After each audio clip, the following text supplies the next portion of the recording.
Reaction TV Audio. बिस्मिल्लाहिर्रहमानिर्रहीम।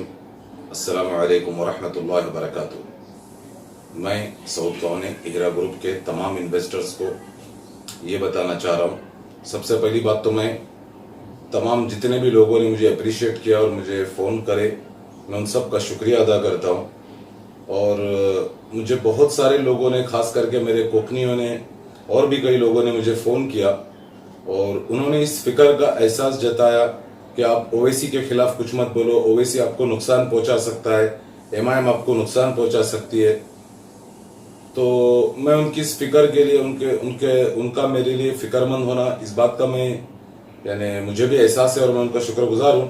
लेकिन अब मैं जो बात बोल रहा हूँ उस बात को सब लोग ध्यान में रखो। उक़्सुम बिजलालिल्लाह, अल्लाह के जलाल की कसम खा के मैं बोल रहा हूँ, अगर आप लोग ओवैसी को इसी तरह हवा बनाओगे और ओवैसी को इसी तरह ओवैसी से डरोगे, एमआईएम को आप लोग मजबूत समझ के अपने घरों में खामोश बैठे रहोगे, खुदा की कसम आपका माल खतरे में चला जाएगा। लोगों को समझना चाहिए कि जो इंसान सबसे पहली बात आप लोग एक चीज दिमाग से निकाल दो कि ओवैसी आप लोगों का कुछ बिगाड़ सकता है। उसकी रेंज, उसकी जो कुछ भी है वो हैदराबाद के उतने ओल्ड सिटी तक के है। वहीं पर मेरे ख्याल से उसका दारुसलाम या दारुल हराम जो भी है उधर ही है, उतने उसमें। दूसरी बात, आज की डेट में आप लोग इस चीज को फोकस, रैदर देन ओवैसी से घबराने के बजाय अब रोडों पे निकलने का वक्त आ चुका है। अपनी आवाज गवर्नमेंट तक पहुंचाने का वक्त आ गया है। हमें सेंट्रल गवर्नमेंट को भी इन्फॉर्म करना पड़ेगा, हायर अथॉरिटीज की मदद लेनी होगी। ओवैसी मेंबर ऑफ पार्लियामेंट है, कोई इस देश का बादशाह नहीं है और यहां पे हम गुंडाराज नहीं चलने देंगे। खास करके हमारे महाराष्ट्र में Owaisi is not a king, is just a member of parliament. हो सकता है कि अगले इलेक्शन में उसकी एक भी सीट ना आए, वो मेरी आपकी तरह एकदम आम सा आदमी बनकर रोड पर घूमेगा।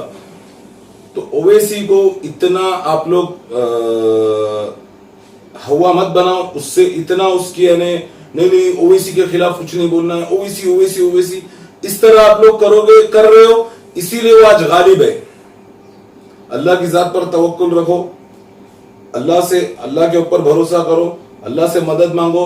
और मैं तमाम लोगों से ये अपील करता हूं कि जितने भी लोग व्हाट्सएप ग्रुपों में एक दूसरे के साथ आप लोग, किसने बिरयानी खाई, किसने मिठाई खाई, किसने शिरनी खाई, ये सब फालतू बातों में वक्त मत बर्बाद करो।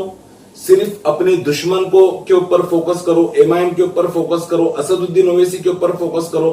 इनको सियासी तौर पर किस तरह कमजोर किया जा सकता है, इनका किस तरह बाइकआउट किया जा सकता है, इनको किस तरह पूरे आलम इस्लाम में, पूरी दुनिया में इनको बदनाम किया जा सकता है, ये आप लोग सोचो, इस पर काम करो, इस पर मेहनत करो।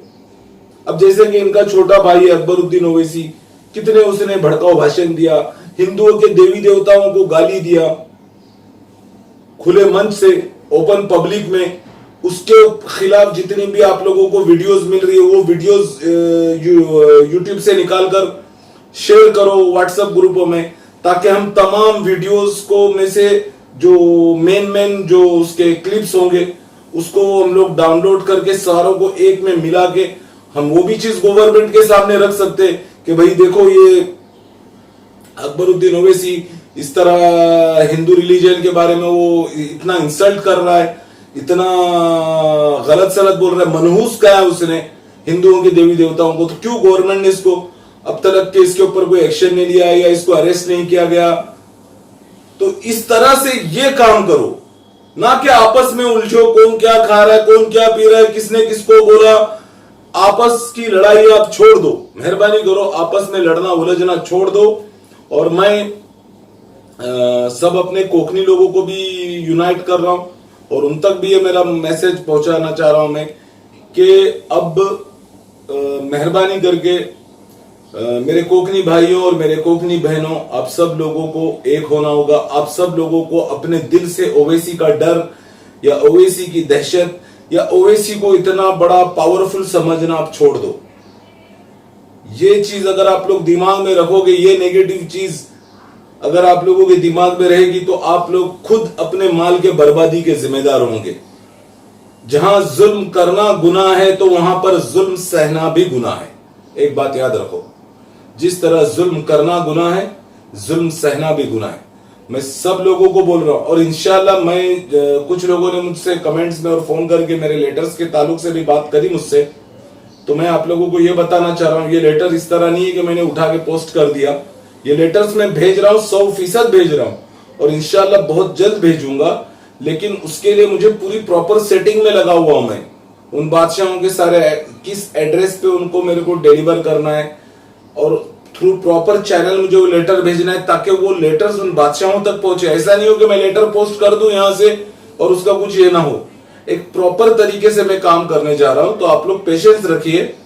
मैं वो लेटर्स इंशाल्लाह 100% भिजवाने वाला हूं तमाम बादशाहों को, थ्रू प्रॉपर चैनल, एक प्रॉपर तरीके से कि वो लेटर्स उन बादशाहों के हाथ तक पहुंच जाए।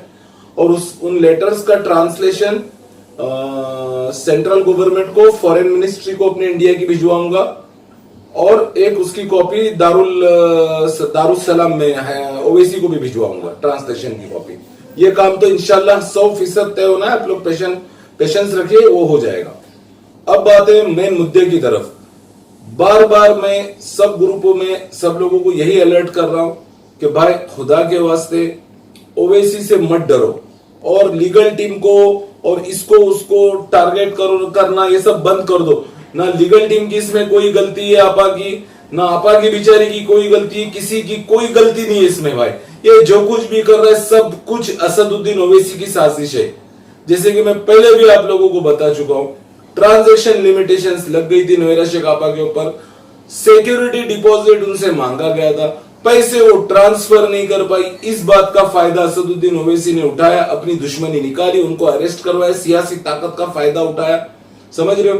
और वो वैसे भी असदुद्दीन ओवैसी नोएरा शेख आपा से बहुत ज्यादा बौखलाया हुआ था, बहुत ज्यादा घबराया हुआ था, क्योंकि उनकी पॉलिटिकल पार्टी जो एमईपी पार्टी उन्होंने बनाई, उसको लेकर असदुद्दीन ओवैसी ने अपना मुस्तकबिल खतरे में देखा। क्यों? क्योंकि इसने हैदराबाद में मुसलमानों के लिए कभी कोई काम नहीं किया। ओल्ड सिटी आप लोग देख सकते हो, आपके सामने जिंदी मिसाल है। और बाकी इसने कुछ भी नहीं किया, खाली यही भड़काऊ भाषण, हिंदुओं को गाली दो, उनके देवी देवताओं को गाली दो, फसाद की बातें करो, पार्लियामेंट में चिल्ला चिल्ला के भाषण दो। इसके सिवा असदुद्दीन ओवैसी ने कुछ भी नहीं, कभी कुछ भी काम नहीं किया। अगर इसने 100 में एक काम भी किया होता तो चलो मानते। हाँ, इसने थोड़े बहुत छोटे मोटे काम करे होंगे, जैसे कि अगर जो बेचारे रोड पे बंडी लगाते या धंधा करते, उनको अगर कभी पुलिस तंग करी तो ये अपने आदमी भिजा देता था और क्या बोलते हैं अपना उसको, उनको मदद कर देता था। ये ऐसे छोटे मोटे यानी माइनर से काम। लेकिन कभी इसने ये नहीं किया कि मुसलमानों के लिए जॉब क्रिएशन करे या मुसलमानों के लिए कोई रोजगार के जराए फराहम करे, बिजनेस के लिए कुछ मुसलमानों को मदद करे। ये सब तो इसने कुछ करा नहीं है। लेकिन उसके बरक्स नोएरा शेख आपा माशाल्लाह से हर तरीके से एक्टिव थी, मुसलमानों की मदद में, हर चीज में, यानी कोई इसका और उनका कोई मेल ही नहीं है। तो इसीलिए मैं आप लोगों को बोल रहा हूं, खुदा के वास्ते मैं सब लोगों से ये अपील कर रहा हूं, कंपनियों से भी और बाकी दूसरे इन्वेस्टरों से भी, कि अल्लाह के वास्ते आप लोग ना नेगेटिव सोचना बंद कर दो और ओवैसी को इतना बड़ा तोप समझना बंद कर दो। कोई उतना बड़ा वो तोप नहीं है। जैसे कि मैंने कहा, सिर्फ हैदराबाद तक उसकी दौड़ है। वो हैदराबाद में जितना कर सकता है कर सकता है। मेंबर ऑफ पार्लियामेंट है, कोई खुदा नहीं है, कोई हिंदुस्तान का बादशाह नहीं है वो। इतना उसको आप लोग ऊंचा मत समझो।